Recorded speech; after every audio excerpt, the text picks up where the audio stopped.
제가 오늘 뭐에 대해서 얘기할까 하다가 어쨌든 보수에 대해서 하는 얘기다 보니까 보수하는 게 왜 대한민국이 힘든지를 한번 얘기해 보려고 해요.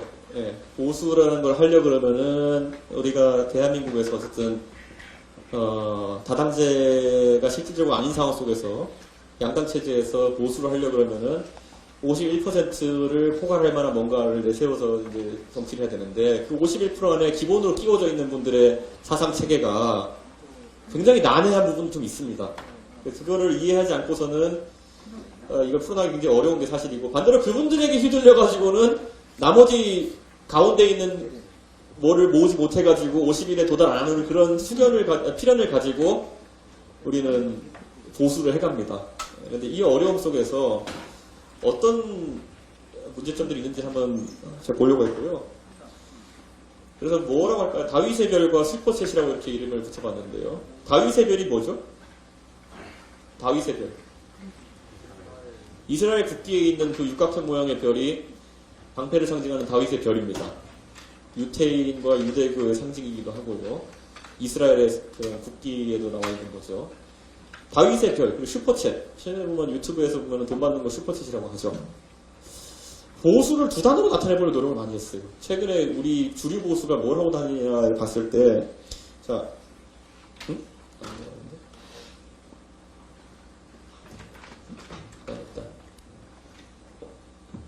네.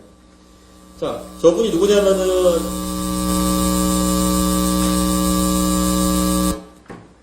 네. 미국의 이제 인류학자인 루스 베네딕트 교수죠. 루스 베네딕트가 이제 1944년인가요? 그때부터 미국에서 의뢰를 하나 받습니다. 뭘 하냐?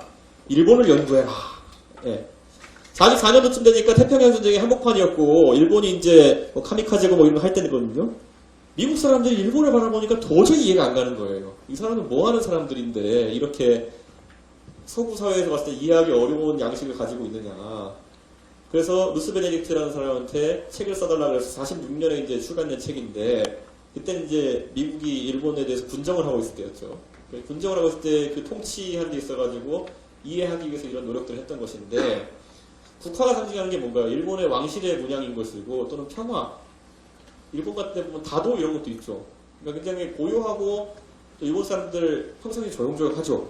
굉장히 그리고 친절하고, 이런 성향이 하나 존재하는 반면에, 칼이라고 하는 것은 한쪽에는 또 굉장히 사무라이 무사도 이런 것들이 있으면서 한편으로는 군국주의의 호전성이 같이 나오던 그 시기에 일본을 우리가 이제 바라보면서 미국 사람들은 도저히 이해하기 어려운 모순이 그 안에 있다.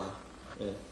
평소에는 굉장히 예의 바르고 그리고 그런 어떤 평화로워 보이는 사람들이 어떤 집단적으로 그런 어떤 잘못된 지도자들과 함께 했을 때 굉장히 전체주의적이고 공국주의적인 양태로 나타날 수 있다는 것을 모순적으로 받아들여서 보게 된 건데, 일본과 싸우고 진짜 이해할 수 없고, 그래가지고 철저하게 분석하기 위해서 나왔던 게 국화와 칼이었죠. 물론 지금 와서 보면 웃긴 책이 될 수도 있어요. 왜냐하면 일본의 그 세대와 지금 완전 다르기 때문에 그 틀에 놓고 이해하면 안 되죠, 지금의 일본을. 자, 그래서 저는 이제 봤는데, 2022년에는 다윗의 별과 슈퍼챗이라는 생각을 하죠. 2022년에 과연 여기 이제 가려서 그런데 이스라엘 국기가 휘날리는 광화문의 현 상황을 무엇이라고 우리는 봐야 되는가라는 생각을 하는데, 여기서 제일 웃긴 게 뭐냐면 이스라엘은요, 정말 우리 보수의 이제 기독교 하시는 분들이 저런 거 이스라엘 국기 많이 들고 다니시는데, 이스라엘은 전 세계적으로 가장 기독교를 탄압을 많이 하는 국가 중에 하나입니다. 유대교와 기독교가 한 뿌리라고 하지만은 보통 기독교를 유대교 사람들은 좀 안 좋게 봅니다. 그래서 어느 정도냐면은 밑에 있는 게 뭐냐면은 그 이스라엘 수학 교과서예요. 이스라엘 수학 교과서를 보면은 여기에 1과 5분의 2, 그 다음에 이 뭐 그 약간 이거 문양 같은 게 하나 있죠. 근데 이게 뭐냐면은 더하기예요. 네. 왜냐면은 그 이스라엘에서는 기독교의 상징 십자가를 쓰면 안 돼요. 그래 더하기를 우리 한글 5자 비슷하게 씁니다. 그 정도로 기독교에 관련된 것이라면은 좀 이렇게 배척하는 분위기가 있는 곳인데, 정작 기독교인들은 한국에서 이스라엘 국기를 흔들고 있다는 것이죠. 그러니까 이 모순, 한국에 온 외국 외교관들이 제가 얘기해보면 가장 먼저 궁금해하는 게 이거예요. 도대체 왜 이스라엘기를 흔들고 있느냐? 아무도 몰라요. 보수에 있는 사람도 아무도 몰라요. 아무도 몰라요. 그냥 누가 들고 나가는 거예요. 그런데 그걸 흔들어야겠다는 생각하는데, 여기 뭐가 있느냐? 이스라엘이 갖고 있는 시오니즘이랑 우리가 무슨 상관이 있나요? 예. 뭐 여기 있는 분 혹시 해석을 저한테 공유할 수 있는 분 있어요? 안 돼요. 그런데 하나의 그게 우리나라의 상징처럼 돼버린 거죠. 예. 이게 뭔가 싶은 생각이 드는 거고, 애국이라는 단어를 보통 얘기 많이 하죠. 예. 저는 이제 변희재 대표를 보면서 이제 하는 게 뭐냐면은, 변희재 대표는 사실 이 애국이라는 얘기를 굉장히 많이 해온 사람이죠. 그래서 변희재 대표가 애국 운동이라는 걸 하면서 여러 가지 이제 활동을 했었는데, 자, 과거에 변희재 대표는 박근혜 대통령 탄핵에 대해서 반대한다고 하면서 태극기 집회도 이제 이끌고, 그러면서 전광훈 목사랑 같이 이제 이렇게 활동을 하기도 했죠. 애국 운동 한다고 해가지고. 근데 지금 변희재 대표는 또 이제 가다가 지금은 윤석열 대통령에 대해 가지고 굉장히 부정적으로 평가하는 방송을 많이 하는 인사가 되었고, 전광훈 목사는 반대로 본인이 열심히 박근혜 대통령 그 찬양하고 또 이렇게 그 탄핵은 잘못됐다 하시다가 지금은 또 이제 그 박근혜 대통령을 탄핵시키고 했던 세력이라 하는 분들하고, 아니면 또 박근혜 대통령을 구속시켰던 검사하고 이렇게 또 결이 맞아가지고 이제 활동을 하는 거죠. 이 안에는 제가 봤을 때 굉장히 많은 변화와 모순이 좀 존재한다 이렇게 저는 보는 거거든요. 저는 이런 것들이 보수에 굉장히 내재화되어 있어요. 아까 슈퍼챗이라고 얘기했지만은 그 슈퍼챗이라는 것도 잘 보면요, 그 때때로 그들이 하는 말이 너무 달라요. 예. 근데 불구하고 그것을 보면서 계속 돈을 후원하고, 옛날에는 같은 채널인데, 옛날에는 탄핵 반대 집회를 하던 그런 사람들의 방송에서 돈을 내던 사람들이 이제 똑같이 탄핵을 하면서 박근혜 대통령 구속시켰던 검사에 지지하는 방송에 돈을 내는 것. 물론 그분들이 그거 하나로 살아가는 건 아니겠지만, 그 가치 하나로 살아가는 건 아니겠지만은 굉장히 상반된 아젠다를 가지고 이분들이 후원 활동을 하고 하는 거거든요. 그럼 이분들에게 있어서 과연 그 유튜브 방송이라는 의미는 뭘까? 그리고 그분들이 거기서 얻어가는 사상이라고 하는 것은 누가 어떤 사상적 지령을 바탕으로 해가지고 만들어 나가는 것일까? 아까 우리는 워낙 고차원적인 대화를 했어요. 아까 처음에 보수의 태동이 됐다고 할 수 있는 에드먼 버크부터는 얘기했지만은, 이분들 머릿속에는 버크가 있는 것인가? 없을 거라 좀 보거든요. 그분들에게 체계적으로 버크를 얘기한 사람이 없을 거라 좀 보거든요. 그럼 이분들은 어디서 보수의 사상을 처음으로 인지하고 그거를 받아들이기 시작했느냐? 그게 유튜브였을 때 어떤 일이 발생하느냐? 라는 걸 이제 좀 저는 보고 싶은 거죠. 그 보수의 유권자들을 보면서 제가 이거는 그냥 젊은 세대랑 대화하면서 보면 보수주의적, 자유주의적 성향을 가진 젊은 사람들과도 얘기하면서 기성세대의 보수주의자들과 이야기하면서 가장 섬뜩한 지점이 어디냐 했을 때 그분들의 페이스북을 볼 때라고 얘기합니다. 그분들이 페이스북을 볼 때 갑자기 그분이 무궁화 사진을 하나 덜렁 올리고 갑자기 약간 문체가 우리랑 다른 문체를 쓰면서 글을 쓰실 때 되게 이질감을 느낀다. 그리고 댓글 달때 갑자기 공격적으로 변하시는 걸 보면 느낀다. 네.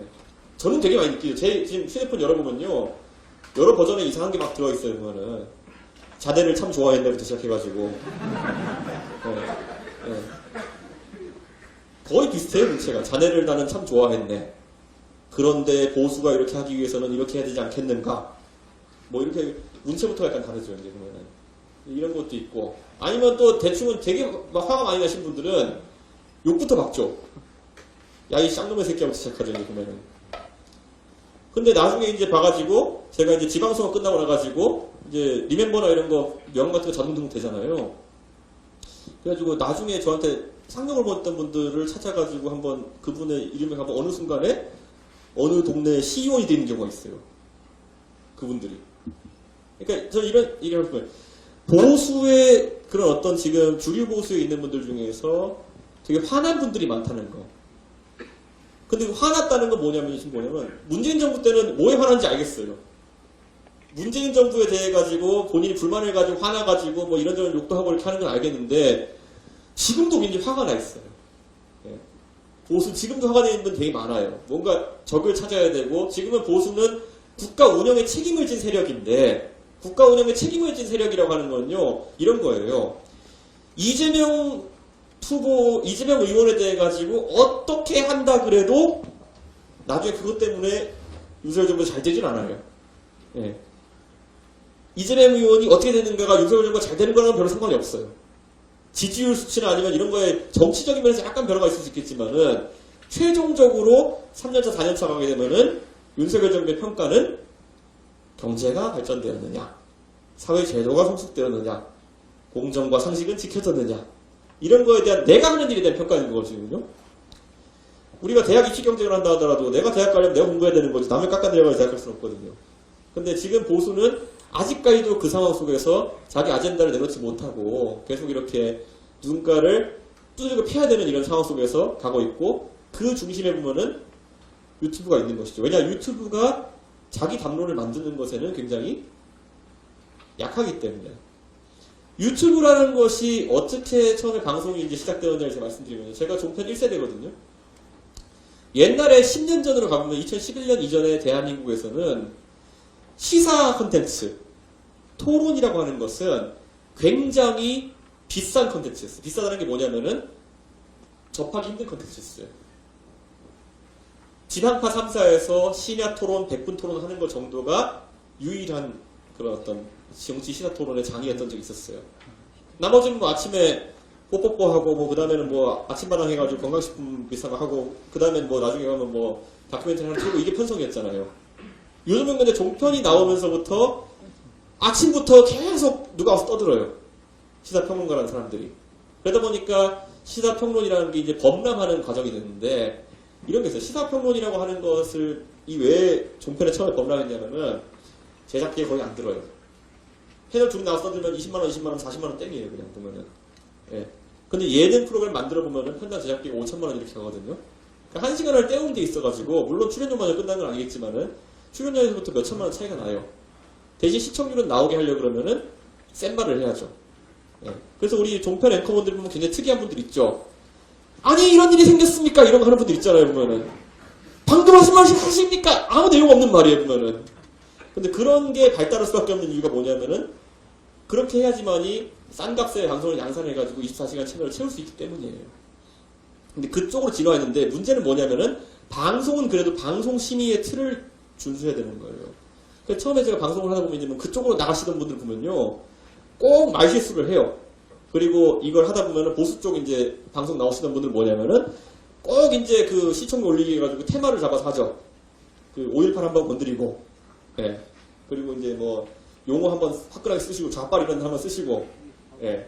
뭐 척살 이런 단어 쓰시고, 이거 어려운 거 이제 그런 거 하시다가 이제 보통은 그 방송에서 경고를 맞으시면 방송 출연 정지가 됩니다. 예, 보통은. 출연 정지되시면 그 다음에 할 수 있는 게 유튜브밖에 없어요. 혼자 이제 유튜브 채널 열었어요. 웹캠을 하나 주고 유튜브 열었습니다. 이거 해보라 그래가지고 채널 열었는데 사람은 항상 진화를 해요. 자기가 놓인 환경에서. 자, 그러면 유튜브가 사람을 진화하게 만드는 방향은 슈퍼챗이라는 거죠. 슈퍼챗이라는 거는 결국에는 내가 떠드는 거에서 쾌감을 느끼는 사람들이 임계점을 넘겨가지고 더 떠들게 돈을 주는 거거든요. 예. 그러니까 저는 그 지점에 이제 놓인 게 한국 보수의 담론의 장이 되어버린 그 소위 유튜브, 보수 유튜브의 이제 그 한계라 좀 보는 거거든요. 근데 이 문제는 뭐냐면 이 보수 유튜브가 누군가의 배설의 창으로 그냥 존재하면 돼요. 그런데 그거를 넘어서가지고 아젠다 세팅을 본인들이 하려고 하는 순간 그때 굉장히 저열한 아젠다들이 자리하게 되는 거거든요. 자, 언론인들이, 기자들이 여러분이 기레기라 부를 수는 있겠지만은 언론인들은 굉장한 사명감과 그리고 본인의 직업의식을 가지고 일을 합니다. 실제로. 오보를 낸다는 것이 내 명예에 얼마나 치명적인지는 언론인들 만나보시면 알 수 있어요. 언론인에게는 오보를 내고 내가 잘못된 정보를 전달한다고 하는 것이 실수를 할 수 있겠죠. 근데 그거를 내 기술적인 잘못을 한다는 것이 엄청난 불명예입니다. 그렇기 때문에 그들은 그걸 검증하기 위해 노력하고, 내가 언론인으로서 기계 활동해야 되기 때문에 나는 일관성을 가지고 어떤 사안을 바라보려고 노력합니다. 근데 유튜브는 그런 거 없죠. 야, 오늘은 내가 쟤네보다 잘해야 돼. 그럼 오늘 다른 채널과 경쟁하기 위해 가지고 하루를 사는 겁니다. 그러니까 그런 상황 속에서 담론이 형성되게 되면은 자극적인 컨텐츠밖에 나올 수 있는 게 없거든요. 그래가지고 한번 보십시오.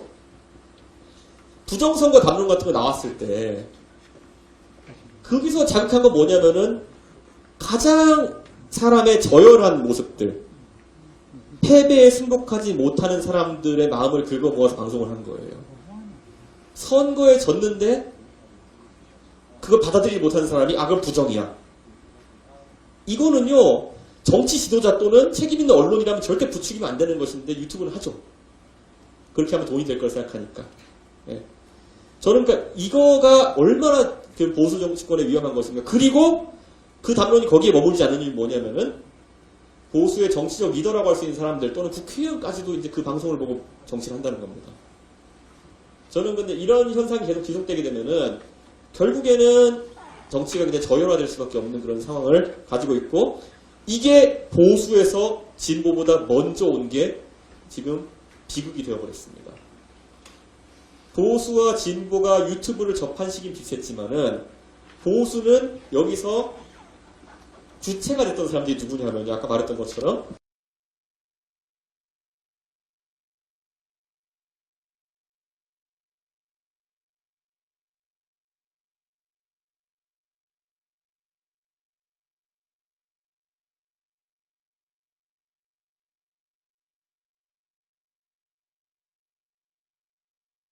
보수의 모순이고 상징이 되는 지점이 될 것이라는 생각을 하는 거고, 이 사람들을 어떻게 진정시키느냐 이제 중요한 거거든요.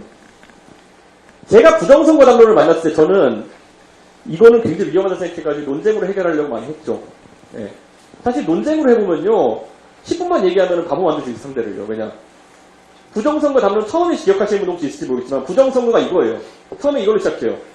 문재인이라는 사람이 투표함을 바꿔치겠다는 거예요. 자, 그럼 어떻게 해야 됩니까? 큰일 났네요, 제가. 투표함을 바꿔치기 어떻게 해야 돼? 그랬더니만은 수개표를 하자는 거예요. 재검표를 하자, 재검표를. 그래서 재검표 소송 들어갔잖아요? 자, 그럼 제가 한마디만 더 물어보죠. 근데 재검표를 했는데 투표함이 바꿔치기 됐으면은 재검표랑 똑같은 거 아닌가요? 그러면은 맞잖아요. 투표함이 바꿔치기 됐는데 다시 열어보면 똑같잖아요.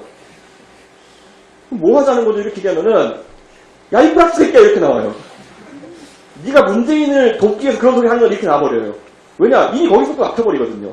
근데 보수의 가장 큰 문제점은 뭐냐면은 그 단계에서 시청자가 필터링을 못하는 거예요. 투표함이 바꿔치기 됐으니까 재검표를 합시다를 못 받아들여요. 그거를, 그 틀린 점은 아무리 인지 못해요. 이미 돈을 내고 나가지고 들은다면은 내가 그걸 인정하지 못하겠으니까 야, 이 프락스야, 이렇게 나오는 것이고. 근데 이게 몇 번 반복되다 보니까, 그리고 보수 유튜버들도 자신감을 얻은 거죠. 밀어붙여서 수급만 하면 땡이야. 네. 그 다음에 뭐 이준석이가 무슨 뭐 반박하고 노래 이런 거 아니고 그냥 프락치라 몰면 돼, 이런 게 되는 거죠, 이제 보면은. 저는 이게 구조적으로 자리 잡은 게 지금 현재 보수다 이렇게 보고. 자, 오늘 제가 여기 강연 오기 직전에 페이스북을 보다가 헤럴드 좌영길 기자님이 올린 되게 재밌는 페이스북을 봤어요. 이건 보수 진보 공통의 얘기되는 건데, 이렇게 중요한 내용을 도대체 기성 언론에서는 왜 안 다루는 것인가 라는 분노가 생긴다면은 유튜브를 잠시 끊으시는 게 좋다. 저는 이런 명언을 본 적이 없어요.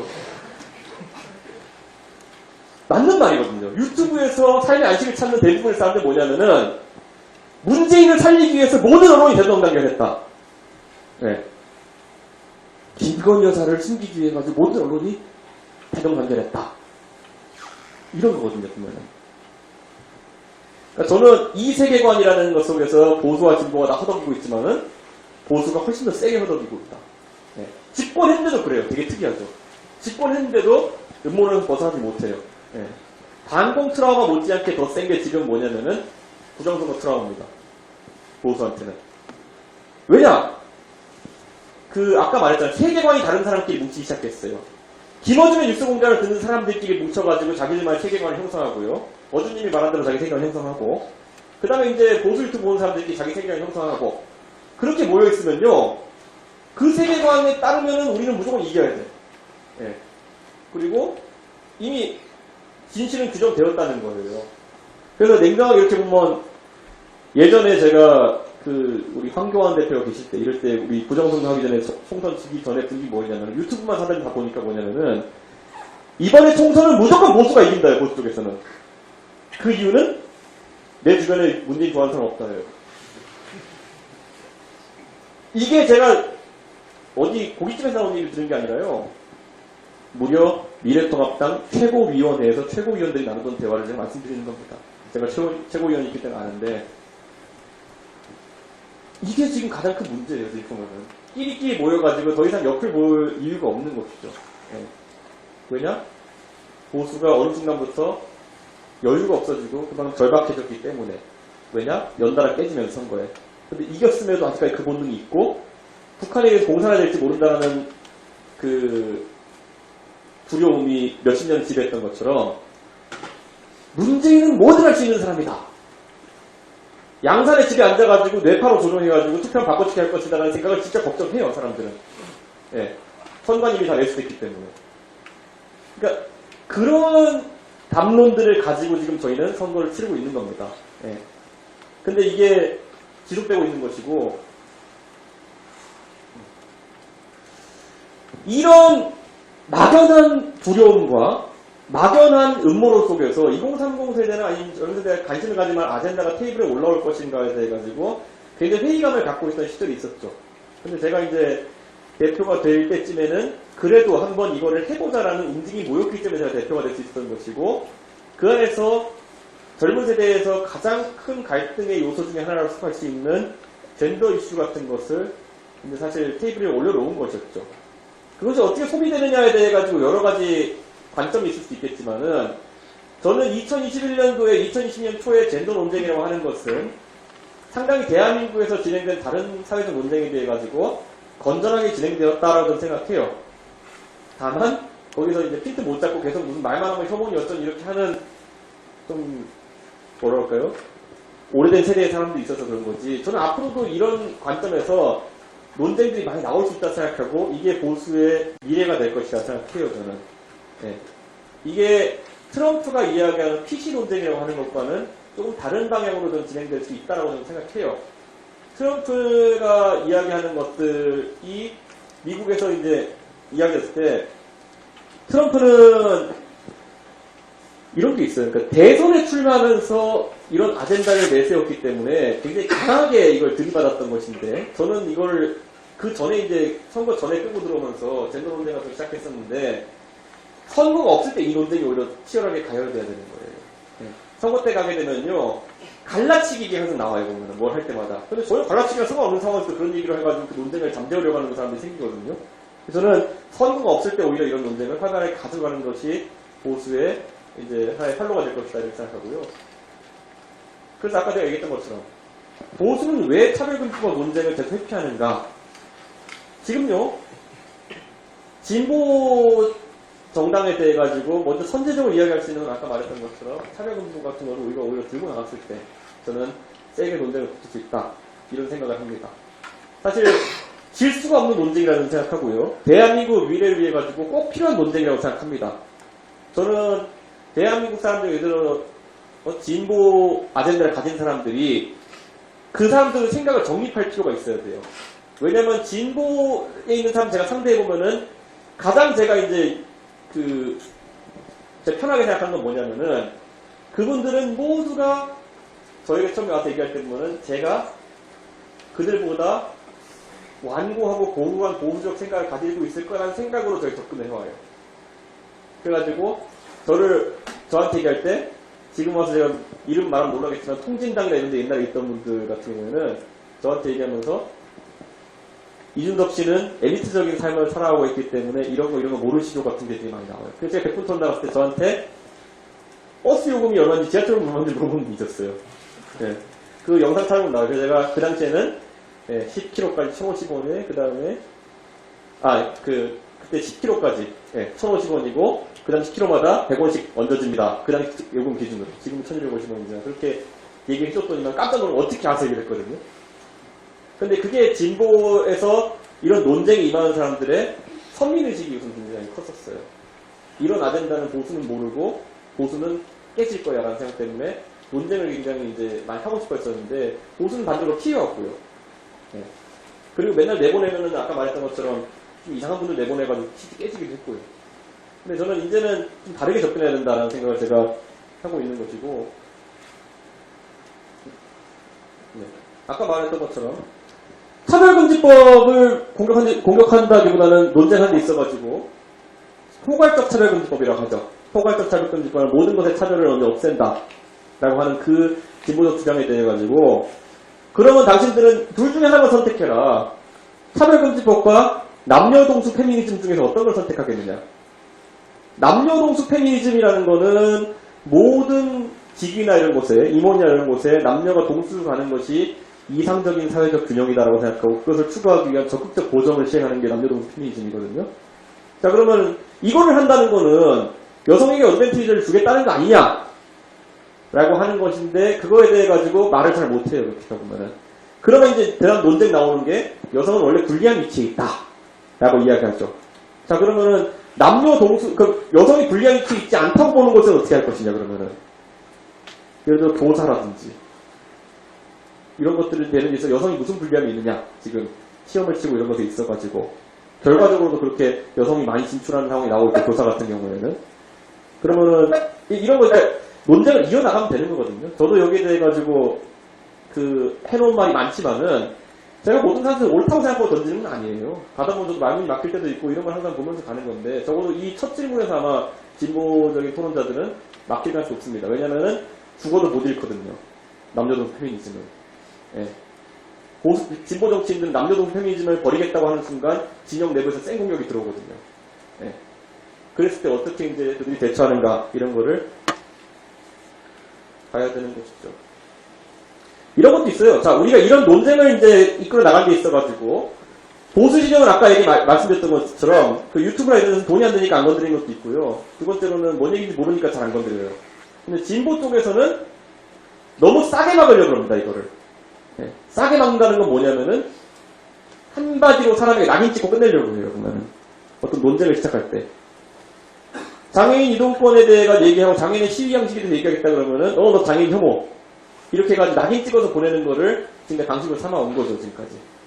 페미니즘 얘기하자면, 여성 혐오 끝. 이렇게 보내는 걸 선호하는 거예요, 진보는 지금. 이 논쟁에 들어오기보다는. 그래서 제가 지금까지 들었던 얘기 중에 제일 웃긴 얘기를 하나 들어보면요. 자, 누군지 제가 잘 모르는데 혐오표현 연구자라는 분이 있어요. 홍성수 숙명여대 교수라는 분인데, 저 이분은 실제 만나본 적은 없지만 이분이 저에 대해서 하신 평가를 보면서 너무 웃겨가지고, 자, 이준석, 혐오표현 개념 정확히 알아. 문제는 회피 방법도 아니다. 저 말은 이준석이 혐오를 했다는 얘기일까요? 안 했다는 얘기일까요?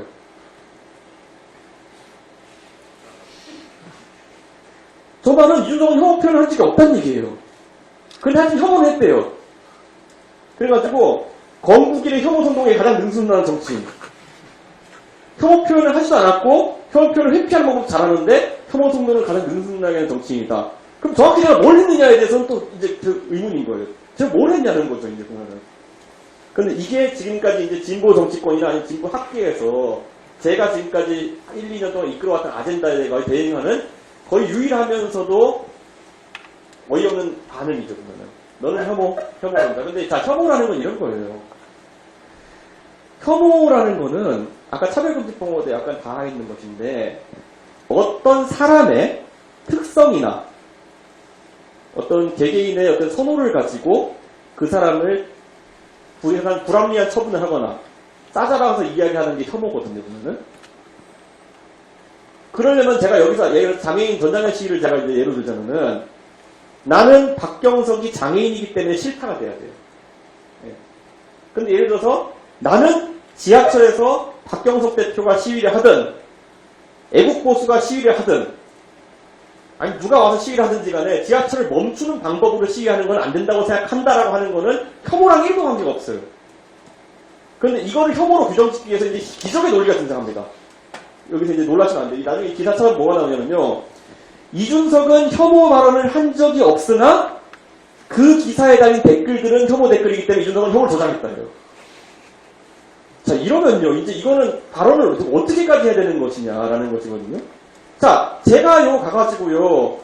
영혼안의 화합을 해가지고 호남 문제를 얘기하면서 이렇게 해가지고 하잖아요. 그러면 보수에 막 이제 막 이상한 분들 와가지고 답변 할 때 있어요, 보면은.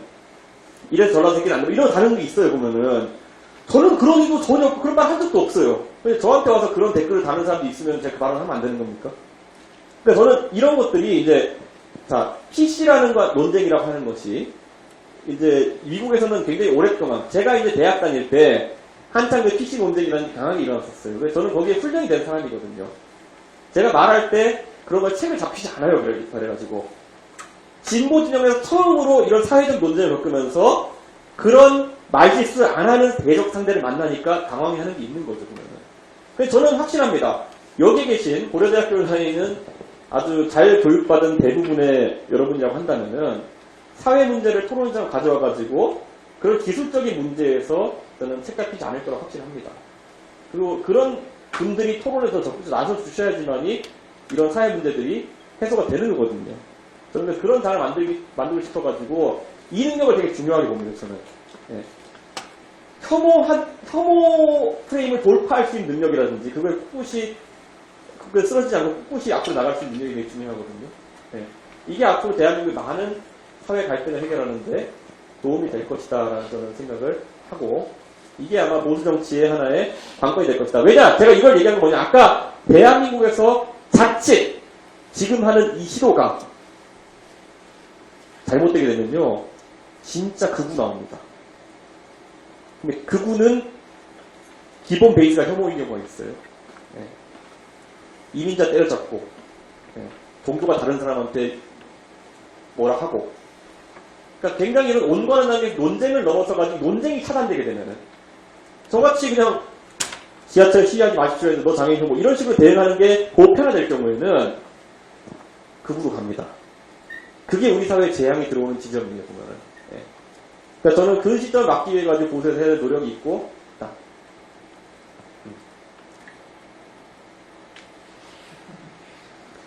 되게 중요한 거예요. 그러니까 나는 아무것도 하지 않았는데, 느낌상 안 좋으니까 너는 하여튼 주제. 이런 거 있잖아요, 보면은. 자. 오늘 어쩌면은, 뭐 방송도 녹화하고 있으니까 이걸 보고 또 이제 어르신들이 난리 날지도 모르겠는데, 대구의 이슬람 사원이라고 하지만 저는 사원도 아닐 거라 봐요. 아마 기도소 정도 될 것 같은데 경북대학교 앞에 이슬람 신도들이 기도소를 세운다고 했을 때 저는 그게 우리가 어떻게 대응해야 될 것이냐 여기에서 보수가 어떤 관점을 가져야 될 것인가 저는 집권 여당이라 그러면 모든 사회 어젠다에 대해 가지고 가타부터 말을 해야 된다고 생각합니다. 네. 회피하면 안 되죠. 그건 무책임이죠. 자, 저는 대한민국 보수의 주류 근간을 이루고 있는 사람들은 보수는 기독교 제가 싫어하는 거 하면 안 된다고 생각합니다. 네. 기독교는 어쨌든 무슨 이유인지는 잘 모르겠지만 이슬람을 싫어해요. 네. 그러면서 이제 그러면 대중에게 보편적으로 그런 분들이 심어놓은 인상이 있죠. 이슬람은 이렇다. 이슬람은 뭐 전쟁을 좋아한다 이런 거. 네. 이렇게 봐야 될 것 같아요. 보수가 자유를 지킨다고 하는 것이 무슨 의미냐라고 하면요. 내 자유가 보장받기 위해서는 다른 사람의 자유에 대해 가지고 비상한 관심을 가져야 되는 겁니다. 내 자유를 지키기 원한다면은 다른 사람의 자유에 대해서 비상한 관심을 가지는 게 보수의 근간이 되어야 되는 겁니다. 자, 제가 이태원에 10년 살았거든요. 이슬람이 한국과 이질적인 상황인가, 한국에서 이질적인 상황이 존재하는가에 대해서 단언적으로 말씀드리면요. 이태원역에서 성소수자 골목을 지나가면은, 성소수자 골목이라는 게 이태원 소방서 옆길이거든요. 거기 성소수자 술집 이런 게 많아요. 성소수자 골목을 지나면은, 바로 왼쪽으로 가면은 한국 이슬람 중앙성원이 있어요. 카톨릭 따지면 영동성당 같은 이슬람에게는. 한국의 이슬람이 얼마나 세속화됐냐면요. 요즘은 가게가 바뀌었는데, 한 5년 전, 10년 전 해도 이슬람 사원의 2층이 태권도 도장이었어요. 네. 이슬람 사원에서 임대준 거죠, 태권도장에. 그 공간에 가보면 위에서는 예배 드리고 있고, 이슬람 예배 드리고, 밑에서는 태권도 하고 있고 이래요. 지금 경북대 앞에 이슬람 사원이 과연 경북대 커뮤니티와 공존할 수 있느냐에 대해 가지고 많은 사람들이 그런 논쟁을 가지고 있죠. 이태원 중앙성원에서는 태권도장과 공존했어요. 네. 밑에는 음식점이었고요. 옆에 빨래방이었어요. 그러니까 저는 이게 있는 거예요. 그러니까 그러면은 누군가가 그런 것들에 대해 가지고 그것이 아닐 가능성을 이야기하면서 불안감이 얘기가 나올 때, 자, 이슬람교인들은 폭력적이고 전쟁을 일으킨다. 글쎄요, 저는 잘 모르겠는데요. 네. 가장 최근에 전쟁을 일으킨 사람들 얼굴 한번 볼까요? 푸틴이 이슬람교도라는 이름 못 들어봤습니다. 그리스 정교회를 믿습니다. 그리고 김일성은 주체 사상을 믿죠. 이 사람도 아무 상관없는 사람이고, 나폴레옹도 아무 상관이 없어요. 이런 사람들, 전쟁을 일으킨 사람들과, 저는 이슬람이라고 전쟁을 일으킨 게 아니라 전쟁을 일으킨 사람 중에 이슬람인 사람이 있겠죠. 이 간단한 차원을 어떻게 이해하느냐, 이런 문제거든요. 앞으로 한번 보십시오. 저는 앞으로 우리가, 제가 지난 전당대 때 보면 공존이라는 걸 얘기하고, 비빔밥론을 얘기하고 이렇게 했을 때, 우리가 어디까지 화합할 수 있느냐라고 하는 것인데, 어떤 사람들은 말만 나오면 내부총질이라는 단어를 꺼내기도 하지만은, 저는 우리가 보수가 포용이라는 단어, 화합이라는 단어를 꺼냈을 때 어디까지 스스로 관대해질 수 있느냐가 저는 보수의 지지층의 확장성의 한계라고 저는 봅니다. 모든 포용력과 화합은 자신감과 자존감에서 나오는 것을 봅니다. 내가 다른 사람들을 받아들였을 때, 그 생각을 받아들였을 때 내가 가진 것을 내려놓거나 잃지 않는다는 그런 확고한 신념. 저 사람을 받아들이는 것 때문에 내가 밥을 굶지 않는다는 신념. 이런 게 있어야 되는 거거든요. 근데 지금은 반대죠. 공포감이나 이런 걸 통해 가지고 아젠다 형성하다 보니까 경북대 앞에 이슬람 기도소가 설치되면은 경북대 앞에 커뮤니티가 다 죽는다. 이런 것들이 막 나오잖아요. 근데 저는 앞으로 이런 것에 대해서 보수가 어떻게 대처할 것인가 앞으로 지켜봐야 될 거라고 봅니다. 자, 자유시장 경제라는 말 되게 많이 하죠. 자유라는 단어를 앞으로 좀 얘기하겠습니다. 앞으로 모든 보수의 지도자들은 자유로서 팔 거예요. 예. 자유로서 팔 거예요. 자유라는 양고기를 세게 팔 거예요. 양머리인가요? 근데 어쨌든 세게 팔 겁니다. 그 다음에 자, 연습 문제가 나오죠. 강성 귀족노조라는 말은 홍준표 대표가 사용하면서 하나의 트렌디한 단어가 됐습니다. 그 재벌. 자, 강성 귀족노조와 재벌 간의 분쟁이 있을 때 보수는 누구 편을 들 겁니까? 자, 이 사안에 있어가지고 물론 케이스 바이 케이스라고 이야기하겠지만은 기본적으로 보수는 재벌의 편을 드는 성향을 갖고 있어요. 근데 이게 앞으로 옳은 것이냐에 대해 좀 생각해봐야 될 필요가 있겠죠. 화물연대 파업이 최근에 논쟁이 됐지만은 화물연대는 사실 노조가 아닙니다. 노동조합의 교수성 요건을 갖추지 못했어요. 자, 그럼 화물연대와 비슷한 상황에 놓인 사람들은 우리가 화물연대는 강성 이런 집단을 인지하고 있기 때문에 화물연대에 대한 평가는 개개인이 할 수 있겠죠. 근데 화물연대의 그 역사적 이력에 따른 그런 어떤 평가 말고 화물연대와 비슷한 형태의 근로를 하는 분들이 있어요. 우리 주변에. 라이더들. 대리운전 기사 하시는 분들. 아니면 택배 하시는 분들. 택배 사업 하시는 분들. 이런 부분들의 근로라고 해야 될까요? 아니면 사업 환경에 대해 가지고 본인들이 제기를 할 것이 있으면 어떻게 해야 되는가? 그 틀을 만드는 것이 먼저 중요하다 이렇게 보거든요. 그런데 보수 정권에서는 이 어찌 보면은 화물연대든지 이런 거는 보통 보면은 정부도 가운데 껴있지만은 사업주와 결국에는 뭐 화물 기사나 이런 분들 간의 관계거든요. 그럼 그 관계에서 누구 편을 들 것이냐 이런 이제 문제가 되는 거예요. 저는 이거를 한번 냉정하게 보수가 고민해볼 필요가 있다. 네, 이런 생각이 듭니다. 화물연대요? 이번에 저렇게 끝났다고 해가지고 결코 끝 안 납니다. 저거는. 네, 또 다른 형태로 불거져 나올 겁니다. 저는. 그럼 거기에 대해서 준비하고 있느냐? 아니면 이번에 교훈을 얻어가지고 때려잡아야지라고 그러느냐? 네, 때려잡으니까 지지율이 오르더라. 더 세게 때려잡아야지. 뭐 이런 재밌는 상상을 하면 이제 곤란해지는 거죠. 자, 택시와 타다 논쟁에 있어서 저는 택시 쪽이 불합리한 대우를 받고 있다고 생각했습니다. 저는 제가 그렇게 했던 게 뭐냐면은 자유시장 경제라는 얘기를 했을 때 택시는 규제 산업이거든요. 타다는 요금 마음대로 받을 수 있잖아요. 타다 회사가 정하는 대로. 택시는 지자체에서 고시한 요금 받을 수 있어요. 우리는 택시를 타면서 왜 택시 운전사는 불친절한가를 맨날 얘기하죠. 사람 택시 많이 타봤기 때문에 택시에 대한 무용담은 수없이 많죠. 네. 타다를 타면은 좋다라는 이용객들의 후기도 굉장히 많았죠. 타다 하면 한 2.5배 정도까지 요금 비싸다는 얘기는 잘 안 하죠. 택시기사한테 2.5배 요금을 지불하면 어떤 일이 발생하느냐. 여러분 살면서 혹시 모범택시 타보신 적 있나요? 여러분 모범택시 타보시면 끝장의 친절도 보여줄 수 있습니다. 근데 택시에 모범택시를 타면 안 될 것 같고 타다는 타야 될 것 같고 뭐 이런 정도의 이제 이게 있었던 것인데 자, 자유 경쟁을 하려고 그러면요. 택시에도 상당한 자율권을 부여해야 되는 거예요. 요금을 정할 수 있는 능력이라든지, 운행 시간을 마음대로 설정할 수 있는 능력이라든지, 이런 걸 정해줘야 되는 것이거든요. 근데 그런 건 없이, 요금은 3,800원 받아야 되는데, 타다랑 경쟁하라고 하는 건 말이 안 되는 거죠. 저는 그래서 둘 중에 하나를 하길 바랬어요.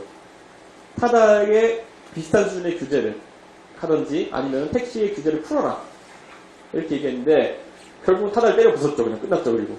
네. 자, 이것도 침대 2불로 덮어놓은 논쟁입니다, 지금. 자, 이 두 개 제가 얘기했죠. 화물차 기사들과 택시 기사들에 대해서 근원적인 문제를 제가 말씀드리면요. 이 두 직군은 몇 년 내로 사라집니다.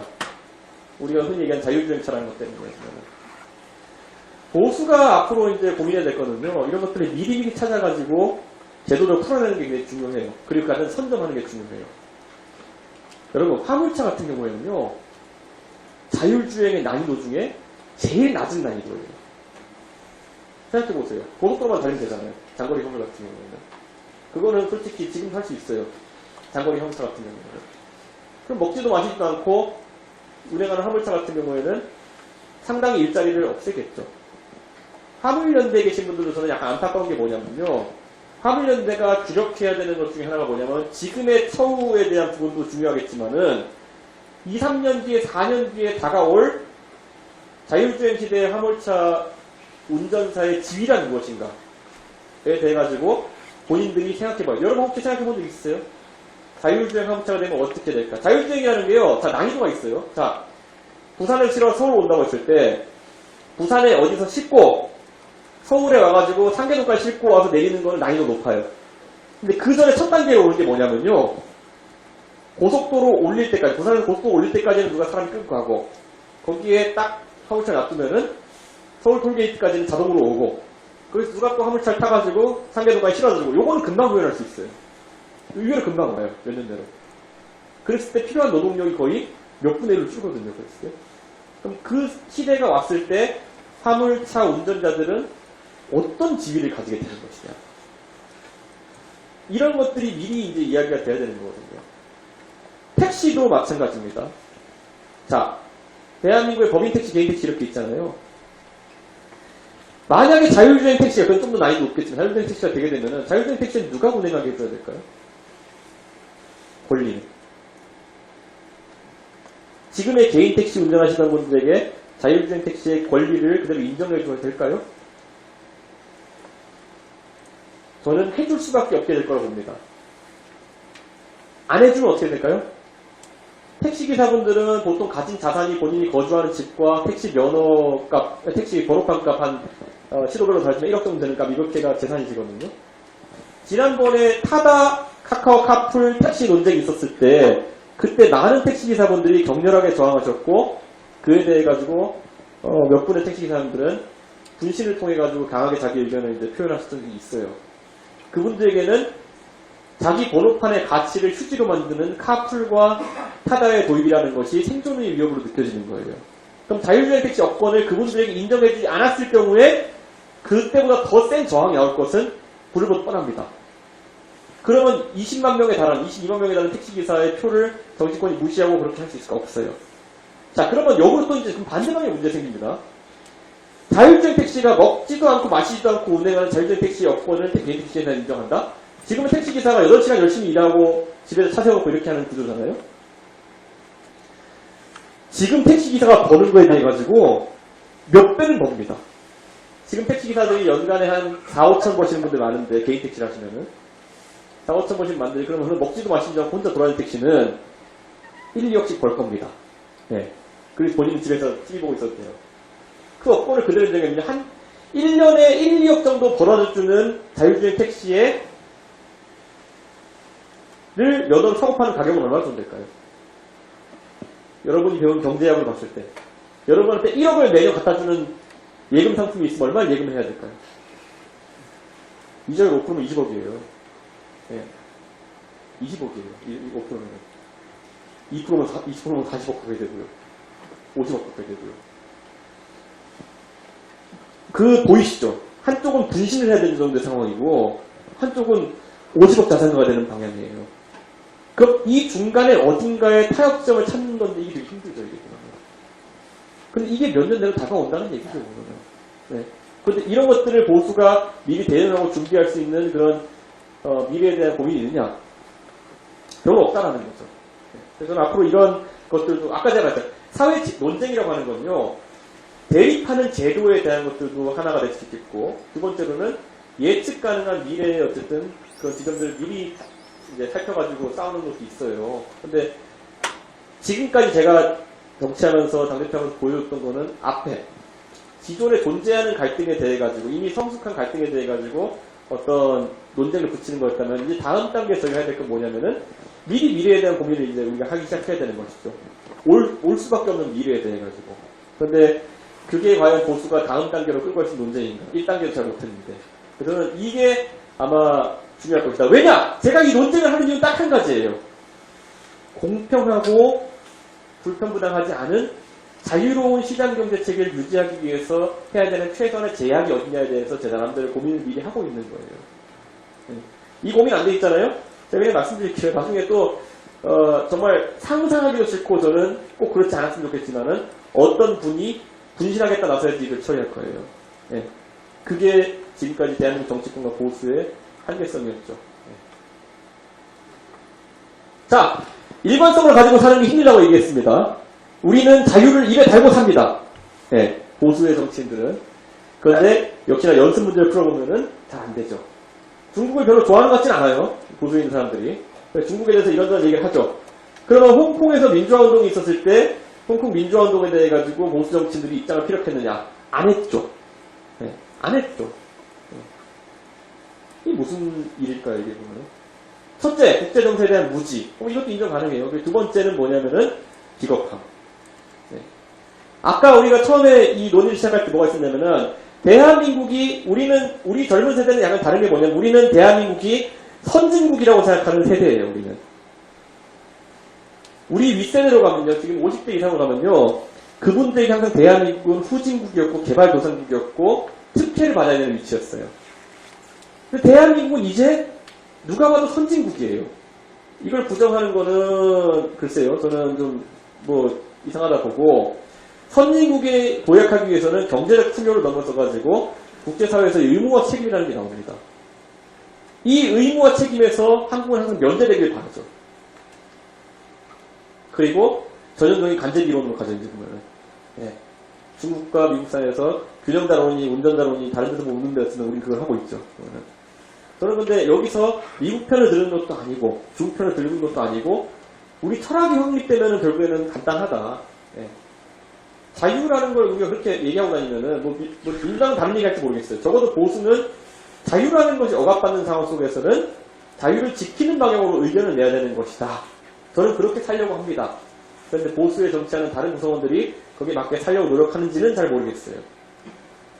우크라이나에 전쟁이 터졌을 때 당연히 우크라이나에 침공을 한 자유를 억압한 러시아에 대해 비난을 하고 그에 대한 반대 보조를 맞춰야 되는 것이 저는 보수 정당의 책무로 봤건만 예, 그렇게 하지 않은 사람들이 있었어요. 예.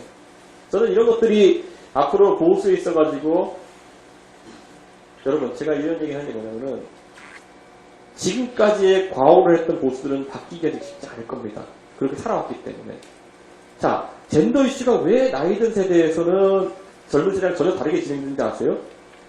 나이든 세대는 실제로 그때 그 기성 정치인들이나 그 세대의 중년 남성들 같은 경우에는 여성들의 권익이나 이런 것들에 대한 박탈을 통해 가지고 또는 그들에게 어떤 걸 보장해주지 않음을 내 가지고 본인이 이득을 본 세대예요.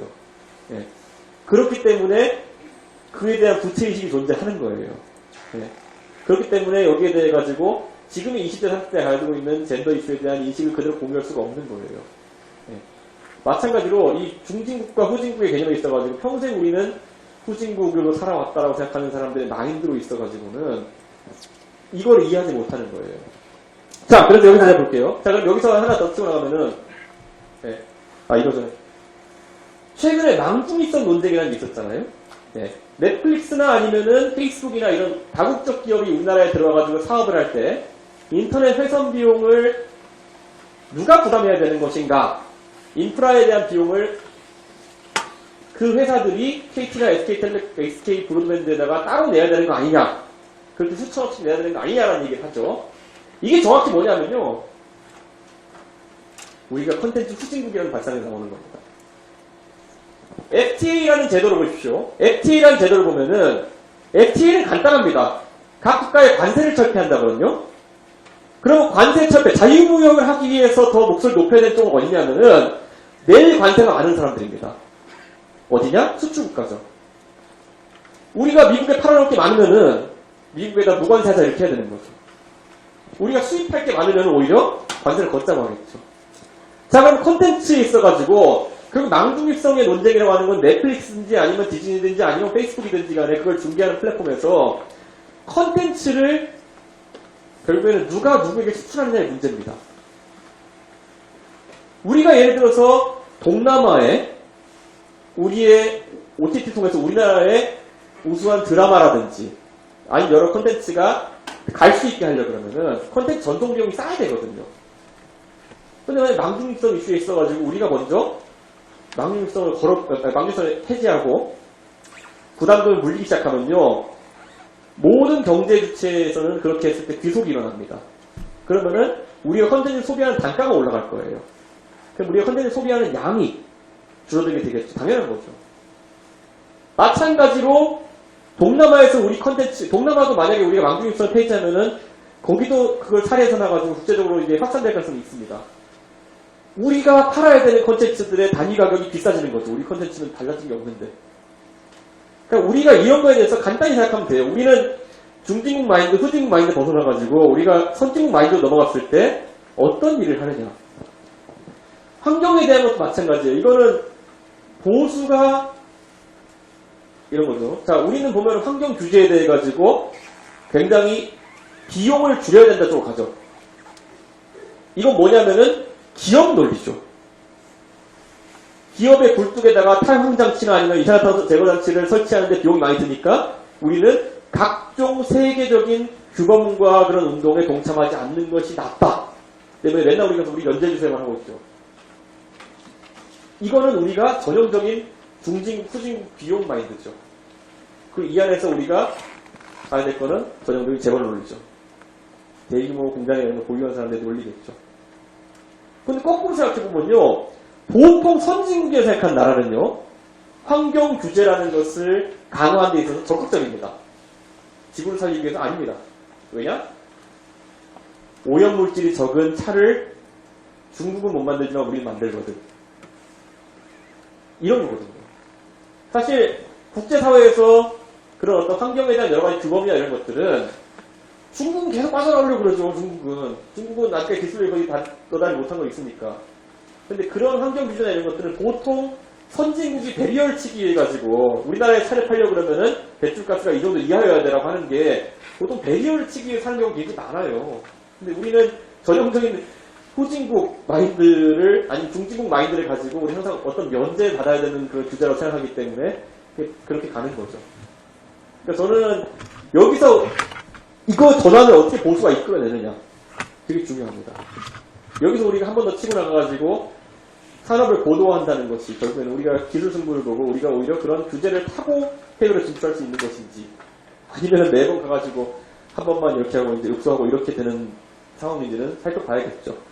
저는 이런 우리의 선진국에 세팅된 마인드 변화 이런 것도 보수에 되게 중요하다 이런 생각을 하게 됩니다. 여기서부터 뭐냐 현재 정치 상황 비슷한 거겠는데 결국 보수는 이제 아까 51%를 얻기 위한 전쟁을 계속 하게 될 텐데 51%를 얻지 못하면 뭐 자유 아무리 외쳐도 큰 벌벌이 없는 겁니다. 네. 그런데 그 안에서는 긴장감을 자아내는 라이벌 관계라는 것이 항상 있어요.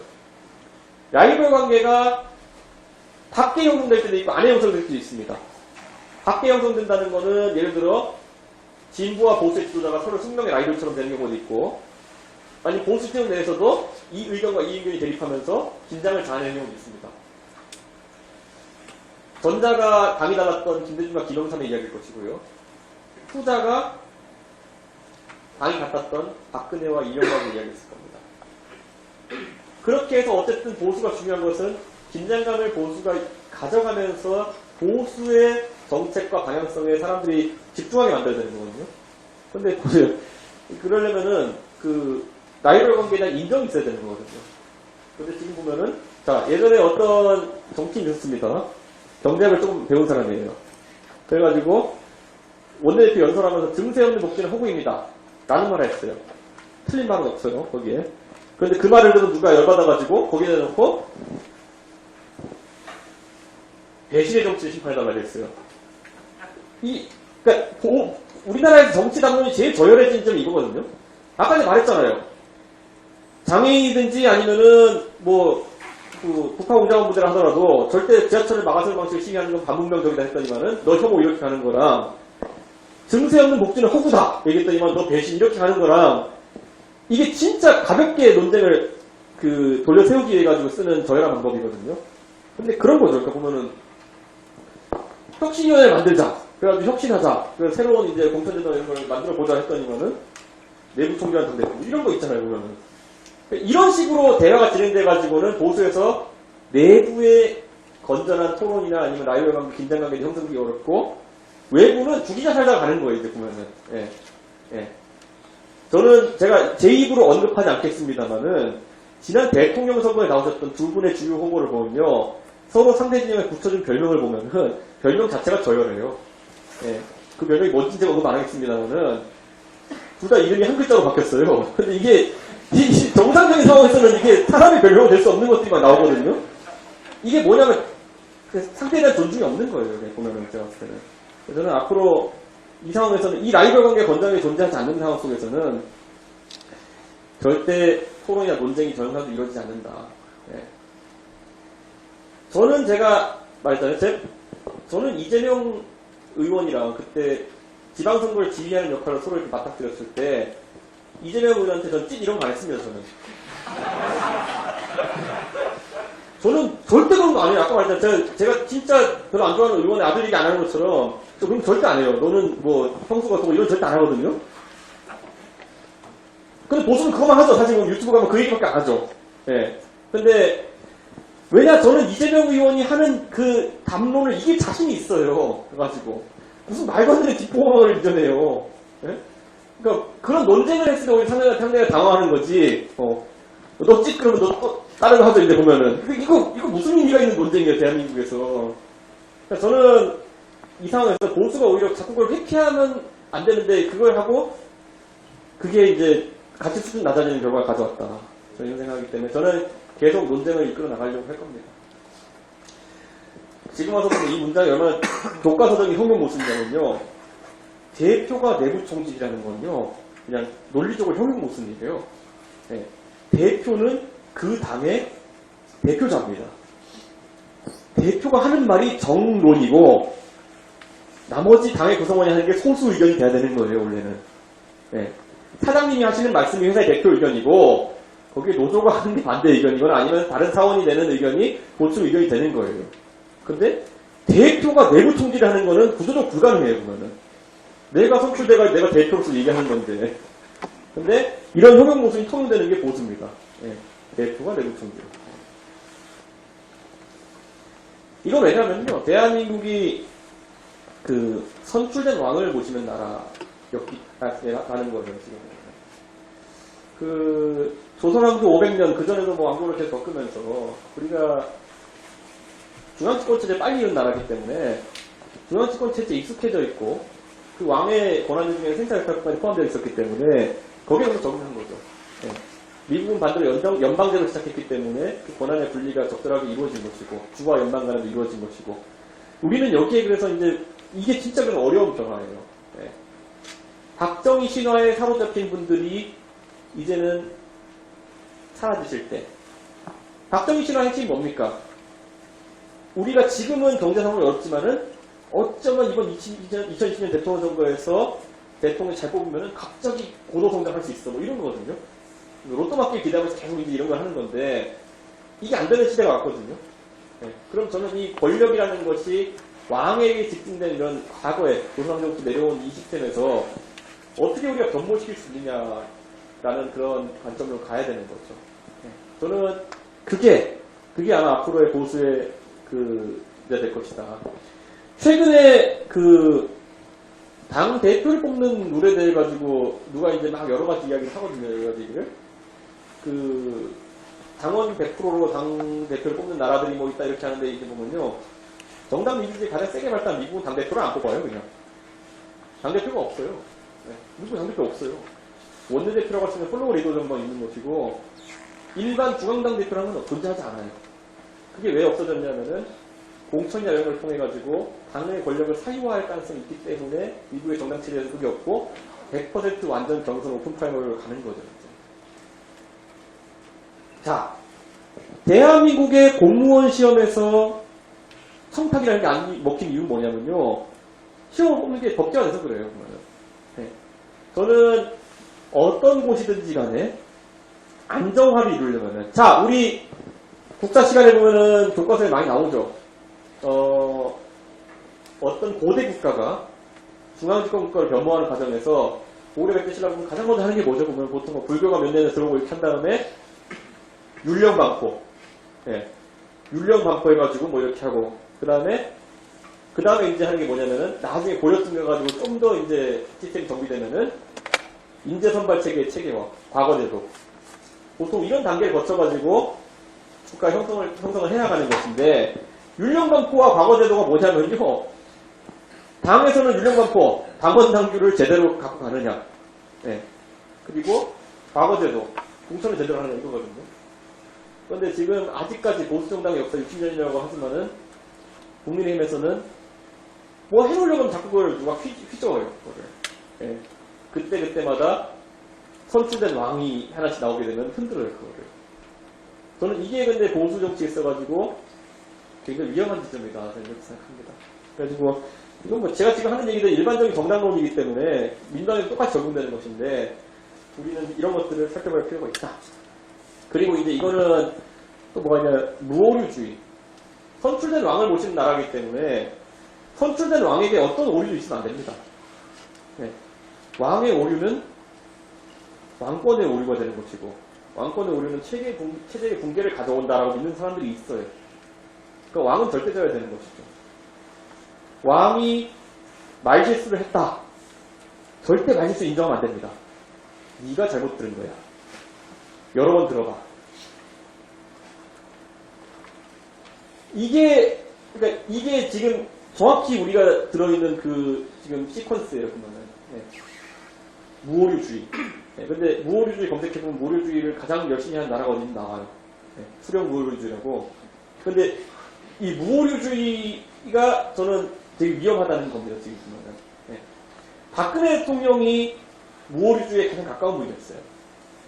정치적으로 그 시점을 기준으로 해서 2007년도, 2003년도 이렇게 막 박근혜 대통령이 가장 인기 좋을 때 보면요. 우선 자식이 없고 결혼도 안 했고 그렇기 때문에 그 당시에 자 김영삼 대통령 아들이 돈 문제가 있었죠. 김대중 대통령도 아들 세 분이 문제가 있었죠. 그 다음에 노무현 대통령 형님이 약간 그런 문제 있었죠. 이번에 형님이 그런 문제 있었죠. 국민들이 그때 봤을 때는 야 이거는 대통령의 사람이 딱 모르겠는데 가정 문제가 있으면 안 되겠다 해가지고 그쪽에서 무오류에 가까운 형태로 박근혜 대통령을 이제 밀어올린 것도 있고 실제 박근혜 대통령이 집권하면서 3년 이렇게까지는 4년까지는 여기에서 무오류주의를 지켰던 거예요. 근데 그 무오류주의를 처음부터 너무 내밀다 보니까 그 무오류가 깨지는 순간부터 와르르 정권이 무너지자 내리는 거거든요. 야 자식이 없고 이래가지고 정말 이쪽으로는 깨끗할 줄 알았는데 보니까 최순실이한 분이 있었네? 뭐 이러면서 이제 거기서 와르르 무너진 거거든요. 그러니까 저는 이런 거죠. 그러니까 무오류주의가 가질 수 있는 가장 큰 위험성이 뭐냐면은 어디쯤 와르르 무너진다는 겁니다. 오히려 그때 내가 인간적으로 이런 실수를 했다. 그렇기 때문에 다음번에는 안 할게요 이렇게 하는 거야. 니네가 다시 들어봐. 너 보소. 뭐 이런 거 있잖아요 보면은. 그런 거는 제가 봤을 때는 나중에 더 크게 와르르 무너질 가능성이 있다. 그래서 저는 그런 위험성이 있다 이렇게 보는 겁니다.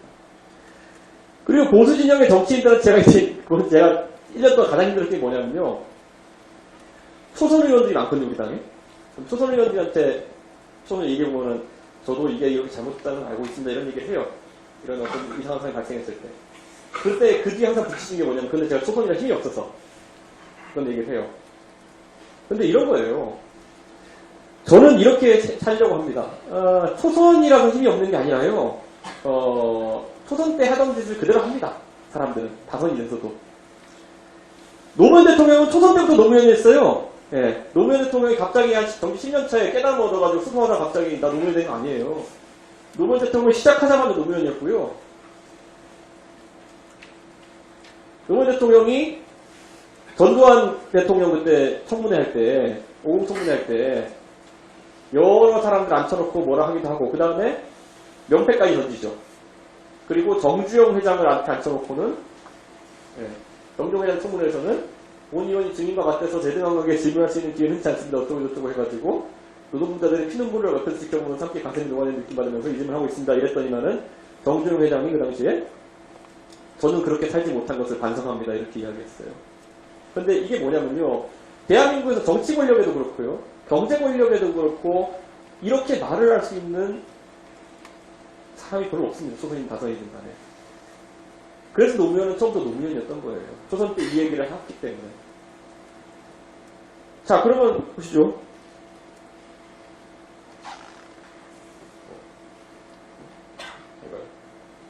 자, 이건 이제 김대중 대통령인데, 김대중 대통령 그러면 초선 때는 어땠을까요? 김대중 대통령 초선 때부터 김대중이었어요. 갑자기 어느 날 깨달음 받아가지고 갑자기 사람이 바뀐 게 아니에요.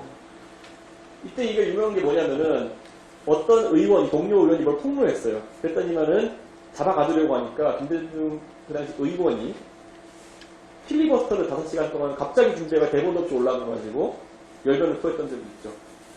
군사정권 사이에서도. 그러니까 저는 김대중 대통령도 초선 때부터 김대중이었고요. 김영삼 대통령도 초선 때부터 김영삼이었어요. 가가지고 이승만 대통령한테 초선 의원 때 가가지고 대들어요. 가가지고 당신 독재하면은 삼성계안 안 하시는 박사님은 위대한 국부일 텐데 당신은 독재하면 안 좋을 거야. 이렇게 얘기할 수 있었다는 거죠. 저는 지금 그래서 그런 얘기하는 사람들, 난 초선이기 때문에 안 되라고 하는 사람은 앞으로도 안 될 거라는 생각을 해요, 저는. 예. 대한민국의 초선 의원이면요, 자기들은 국회 안에서 약자라 생각하잖아요. 대한민국 국민들의 대표자예요. 그리고 적어도 20만 명 되는 선거구의 의견을 대표하기 위해서 선출된 사람이거든요. 그 사람 힘이 없으면 누가 힘이 있을까요? 길거리에 나가야 될까요, 국민들이?